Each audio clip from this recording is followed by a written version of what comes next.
This is Karen McClaskey at www.mlmstrugglesresolved.com. I want to give you guys some tips today in reference to becoming a better communicator. And if you're not aware of it already, many people who are very successful are because they are great communicators.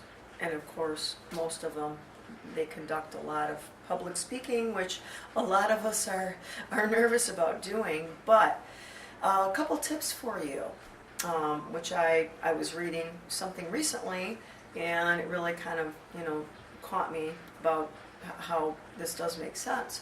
When you're talking to a prospect, don't ask the person close-ended questions to where they can only say yes or no. You want to ask them open-ended questions. And if you do that, consistently, what's going to happen is the person is going to talk about the different things. They're going to keep on talking and talking, and maybe to an extent to where they don't even realize that they're saying a lot more than they plan to. And if you read between the lines and you really listen to them, you may catch a lot of information that you wouldn't have expected to, otherwise. If you ask a close-ended question where it's a yes or a no, you're not going to get very much information from them. But if you make it open-ended, they're going to give you a lot of information in reference to that particular content. And also, you want to be a good listener. That is so important.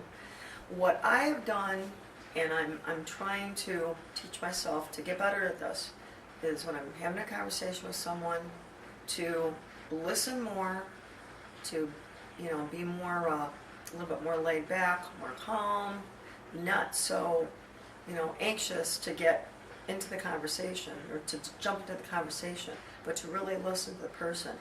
Because if you notice, when people have conversations, it seems like both people, or at least one, is always jumping in. It's like a fight of who's going to get the information in first, kind of thing. Well, how about just kind of sitting back a little bit, listening to what the person has to say, and then responding. When you have something intelligent to say, or something that makes sense, then say something.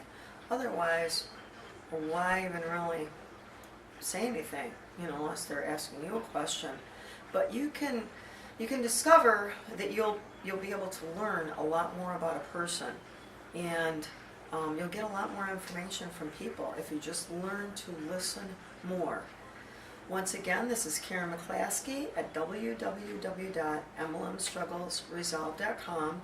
You can also reach me at lovebucks@yahoo.com, LUVBUCKS@yahoo.com.